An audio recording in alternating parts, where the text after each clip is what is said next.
ചേട്ടാ, മതി സംസാരിച്ചത്. എനിക്ക് ഉറക്കം വരുന്നു. വാവ ഇപ്പോൾ ഉറങ്ങിയതേ ഉള്ളൂ. ഈ സമയത്ത് ഞാൻ ഇച്ചിരി കുറച്ച് കണ്ണ് ചിമ്മിയാലായി. അത്രേ എനിക്ക് ഉറക്കം കിട്ടുള്ളൂ. ഇനി അവൻ ഉണർന്നാൽ പിന്നെ നേരം വെളുക്കുവോളം അവൻ ഉറങ്ങാണ്ട് കരഞ്ഞുകൊണ്ടിരിക്കും, ചിരിച്ചുകൊണ്ടും. എന്നെ കിടത്തി ഉറക്കില്ല. ചേട്ടൻ നല്ല മൂഡിലാണല്ലേ. ഏതായാലും ഞാൻ അങ്ങോട്ട് നാളെ വരികയല്ലേ. ഇന്ന് മോനൊന്ന് സമാധാനപ്പെട്. ആ ശരി ശരി, എന്തായാലും നാളെ വരുന്നതല്ലേ. Good night. അതും പറഞ്ഞുകൊണ്ട് രാഹുൽ കോൾ കട്ട് ചെയ്തു. എന്നിട്ട് കട്ടിലിൽ അവൻ നീണ്ടു നിവർന്നു കിടന്നു. എത്ര ശ്രമിച്ചിട്ടും ഉറക്കം വന്നില്ല. അവൻ ആലോചിക്കുകയായിരുന്നു. ചിലങ്കയെ കെട്ടിക്കൊണ്ടുവരുമ്പോൾ വളരെ മെലിഞ്ഞ് തീരെ ചെറിയ പെണ്ണായിരുന്നു. 2-3 വർഷത്തിനു ശേഷമാണ് ഗർഭിണിയായത്. നാട്ടാചാരപ്രകാരം അമ്മയുടെ വീട്ടിൽ പ്രസവത്തിന് പോയതാണവൾ. ഗർഭിണിയായതിനു ശേഷം നല്ല മാറ്റം അവളുടെ ശരീരത്തിനുണ്ടായി. ഓഫീസിൽ ജോലി തിരക്ക് കാരണവും വീട്ടിൽ അമ്മ ഒറ്റയ്ക്കായതുകൊണ്ടും അവളുടെ വീട്ടിൽ പോയി രാത്രിയൊന്നും തങ്ങാൻ പറ്റിയിട്ടില്ല. പോയാൽ ഉടനെ തന്നെ അവളോട് വർത്തമാനം പറഞ്ഞ് മകനെയും കണ്ടുപോരും. നാളെ അവൾ വരും. തന്നോടൊപ്പം ഇനിയുള്ള രാത്രികളിൽ അവൾ ഉണ്ടാകും. ഒരാദ്യ രാത്രിയുടെ ത്രില്ലിലാണ് രാഹുൽ. അങ്ങനെ ചിന്തിച്ച് പതുക്കെ കണ്ണിൽ ഉറക്കം വരുമ്പോഴാണ് വാതിലിന് മുട്ടുകേൾക്കുന്നത്. ഏട്ടാ, ഒന്ന് വേഗം തുറക്ക്. റൂമിന് പുറത്തുനിന്നും സഹോദരി വിളിക്കുന്നു. എന്താ മോളെ? അവൻ കതക് തുറന്നു. എന്നിട്ട് നാണിച്ചകത്തു കയറി. എന്നിട്ട്, ഏട്ടാ, ചേച്ചിയുടെ ഈ അലമാര ഒന്ന് തുറക്കോ? എന്താ മോളെ കാര്യം? അവൾ തല കുനിച്ചു. എന്നിട്ട് പറഞ്ഞു, ഒന്ന് തുറക്കേട്ടാ. അപ്പോഴേക്കും ഭാര്യയുടെ ഫോൺ വന്നു. രാഹുൽ അത് അറ്റൻഡ് ചെയ്യുന്നത് കണ്ടപ്പോൾ പെങ്ങള് കുട്ടിക്ക് സമാധാനമായി. എന്താടി? രാഹുൽ ഭാര്യയോട് ചോദിച്ചു. ഏട്ടാ, എൻ്റെ അലമാരി ഒന്ന് തുറക്കൂ. വിപിനയ്ക്ക് മെനിസ്ട്രേഷൻ. അവളുടെ നാപ്കിൻ തീർന്നിരിക്കുകയാണ്. ഈ പാതിരാത്രിയിൽ എവിടെ പോകാനാണ്? എൻ്റെ അലമാരയുടെ അടിത്തട്ടിൽ ഉണ്ട്. അവൾ എടുത്തോളും. ഒന്ന് തുറന്നു കൊടുത്തേര്. ഇതും പറഞ്ഞ് ഭാര്യ ഫോൺ കട്ട് ചെയ്തു. അലമാരി തുറന്നു കൊടുത്തപ്പോൾ അവൾ അതെടുത്ത് ചിരിച്ചു കൊണ്ടോടി. ഈ പെണ്ണുങ്ങളുടെ ജീവിക്കാനുള്ള ഒരു ബുദ്ധിമുട്ടേ. അവൻ ചിരിച്ചു. അപ്പോഴേക്കും ഭാര്യ വീണ്ടും വിളിച്ചു. കൊണ്ടുപോയോ? ഏട്ടാ, നാളെ ഓഫീസിൽ പോകുന്നുണ്ടോ? പിന്നെ പോകാതെ? ഞാൻ നാളെ മോനെയും കൊണ്ട് വരികയല്ലേ. അന്നെങ്കിലും ലീവാക്കിക്കൂടെ? ഓഫീസിൽ പിടിപ്പത് ജോലിയാ. കുറേ ഫയലൊക്കെ മോളിൽ കൊടുക്കാനുണ്ട്. അമ്മ കൂട്ടാൻ വരുന്നുണ്ടല്ലോ. ഞാൻ എന്തിനാ ഈ കാര്യത്തിന്? ഏട്ടാ, ഓക്കെ, ഞാൻ വന്നോളാം. പിന്നെ മറ്റന്നാൾ എന്നെ അപ്രൈസറുടെ അടുത്ത് കാത് കുത്താൻ കൊണ്ടുപോകണം. അതിന് നമ്മൾക്ക് മോനല്ലേ. മോളാണെങ്കിൽ തന്നെ കാത് കുത്തുക 5-ാം വയസ്സിലല്ലേ. മോനും അല്ല മോൾക്കും അല്ല, എനിക്കാ. നിനക്ക് കാത് കുത്തിയതാണല്ലോ. മാത്രമല്ല, വിവാഹം കഴിഞ്ഞ് ഒരാഴ്ച കഴിഞ്ഞപ്പോൾ അല്ലേ മൂക്കും കുത്തി മൂക്കുത്തിയിട്ടത്. ഇനി എന്നാ കുത്താനാ? അതൊക്കെ ശരി തന്നെ. എൻ്റെ കാതിന് മുകളിൽ 2 സ്റ്റഡിന് വേണ്ടി അവിടെ സ്റ്റഡ് ഇടുന്നതിപ്പോൾ ഫാഷനാ. ഓ, അത് ശരി. അന്ന് മൂക്കുത്തിയിടാൻ ചെന്നപ്പോൾ അടി കൂടേണ്ടതായിരുന്നു. അപ്രൈസർ നിൻ്റെ കവളിൽ പിടിച്ച് മൂക്ക് കുത്താൻ തുടങ്ങിയപ്പോൾ ഇനി ചെവിയിലും പിടിക്കും. കഷ്ടം. ഞാൻ വരുന്നില്ലടി. വിപിനെയും കൂട്ടി ചെന്നാൽ മതി. അവൾക്ക് ക്ലാസ് ഉണ്ടല്ലോ. നമുക്ക് പോകാൻ ചേട്ടാ, പ്ലീസ്. കലിപ്പനാണെങ്കിലും അവളുടെ കൊഞ്ചൽ കേട്ടാൽ പിന്നെ താൻ ഫ്ലാറ്റ്. അപ്പോഴേക്കും രാഹുൽ ഒരലവലാതി ഫ്രണ്ടിൻ്റെ വീഡിയോ മെസ്സേജ് വാട്സപ്പിൽ വന്നു. തുറന്നു നോക്കി രാഹുൽ. ഹലോ. ചില പാശ്ചാത്യ സ്ത്രീകൾ റിംഗ്, സ്റ്റഡ് തുടങ്ങിയവ ചുണ്ടിനും മാറത്തും പൊക്കിലിനും അവിടുന്ന് താഴോട്ടൊക്കെ ഇട്ടിട്ടുള്ള വീഡിയോ. ഈശ്വര, ഇതൊക്കെ തൻ്റെ ഭാര്യയുടെ ശ്രദ്ധയിൽപ്പെട്ടാൽ പിന്നെ തീർന്നു. ഇടണമെന്ന് വാശി പിടിച്ചാൽ. ഓ, അവളുടെ ശ്രദ്ധയിൽപ്പെടല്ലേ ഈ നശിച്ചതൊന്നും എന്ന് പ്രാർത്ഥനയോടെ രാഹുൽ വീഡിയോ ഡിലീറ്റ് ചെയ്തു. ആ അലവലാതി ഫ്രണ്ടിനെ ബ്ലോക്ക് ചെയ്ത് കിടന്നുറങ്ങി. പിറ്റേന്ന് രാവിലെ രാഹുൽ ഓഫീസിൽ പോയി. രാഹുലിൻ്റെ അമ്മയും രാവിലെ തന്നെ പോയി ചിലങ്കയെയും മോനെയും കൂട്ടിക്കൊണ്ടു വന്നു. ചിലങ്ക കുഞ്ഞുവാവയുടെ തുണിയൊക്കെ അലക്കി പിഴിഞ്ഞ് നടുവൊന്ന് നിവർത്തിയപ്പോൾ അമ്മു, നടുവിന് വല്ലാത്ത വേദന. പ്രസവിക്കേണ്ടായിരുന്നു. ബക്കറ്റിലിട്ട തുണിയൊക്കെ എടുത്തുകൊണ്ടുപോയി അയയിലിട്ട് തിരിഞ്ഞു നോക്കിയപ്പോഴാണ് ദൂരെ വീടിന് മുന്നിലൂടെ പോകുന്ന പൊന്നമ്മ ചേച്ചി നടന്നു പോകുന്നത് കണ്ടത്. ചിലങ്കയെ കണ്ട് അവർ അവിടെ നിന്ന് അവളെ തന്നെ തുറച്ചു നോക്കുന്നതല്ലാതെ ഒന്നും ചോദിച്ചില്ല. അവൾ ചിരിച്ചു കാണിച്ചു. പക്ഷെ പൊന്നമ്മ ചേച്ചി തിരിച്ച് ചിരിച്ചില്ല.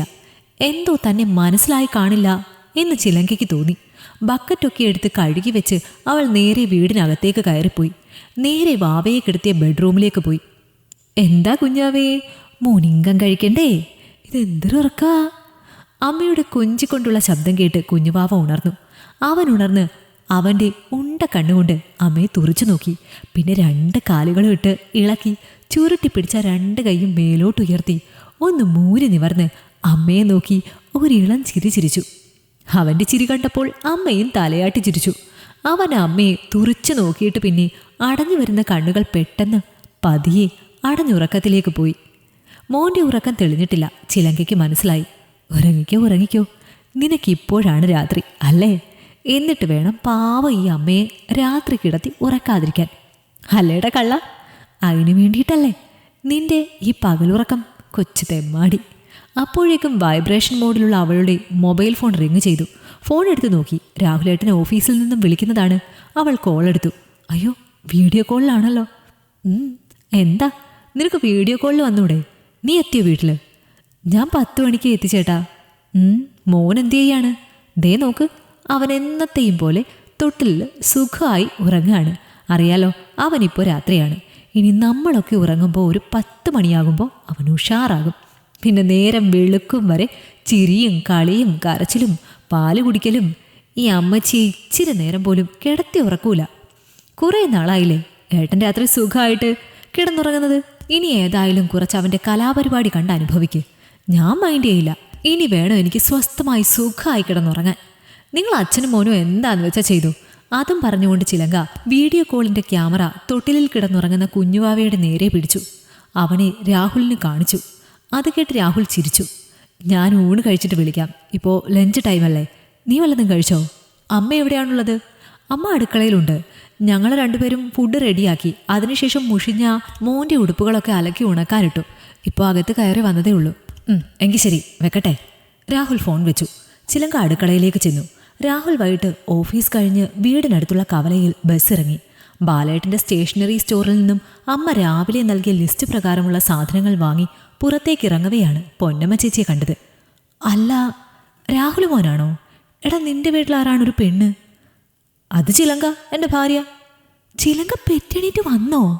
ഞാനെന്തുപോലുള്ള ആ പെണ്ണ് എങ്ങനെ ഇത്രയും വണ്ണം വെച്ചത്? ഈശ്വര, ചിലങ്കയ്ക്ക് കണ്ണു പെട്ടത് തന്നെ. രാഹുൽ മനസ്സിലോർത്തു. എന്നിട്ട് പറഞ്ഞു, ഓ, അത് പ്രസവിച്ച സ്ത്രീകൾക്കൊക്കെ ഉണ്ടാകുന്ന നീരായിരിക്കും ചേച്ചി. ആയിരിക്കും. ഉച്ചയ്ക്ക് ഞാൻ അതിലേ വരുമ്പോൾ കണ്ടിരുന്നു അവളെ. പക്ഷെ അവളാണെന്ന് കരുതിയില്ല കേട്ടോ. ഞാനാണെങ്കിൽ മിണ്ടിയിട്ട് പോലുമില്ല. വേറെ ആരോ ആണെന്ന് കരുതി. ആ കൊച്ചെന്ത് കരുതി കാണും? അതൊന്നും സാരമില്ല ചേച്ചി, ഇനി കാണുമ്പോൾ മിണ്ടാലോ.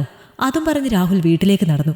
വീട്ടിലെത്തിയ രാഹുലിന് ചിലങ്കയെ കണ്ടപ്പോൾ മനസ്സിലായി പൊന്നമ്മ ചേച്ചി പറഞ്ഞത് സത്യത്തിൽ ശരിയാ. ചിലങ്ക നന്നായി വണ്ണം വെച്ചിട്ടുണ്ട്. രാഹുൽ മോനെ എടുത്ത് കുറേ ലാളിച്ചു.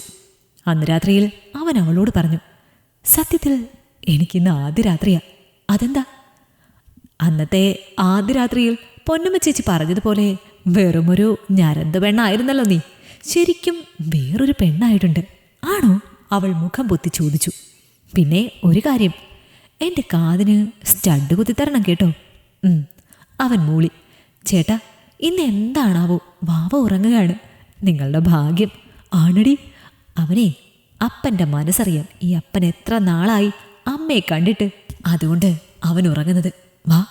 അതും പറഞ്ഞ ആക്രാന്തത്തോടെ അവൻ അവളെ കെട്ടിപ്പിടിച്ചു. നിക്ക്, ഇനി ഒരാദ്യ രാത്രി കൂടി ഉണ്ടാകും. അവൻ ഞെട്ടിപ്പോയി. എന്നിട്ട് ചോദിച്ചു, അതെന്താ അങ്ങനെ?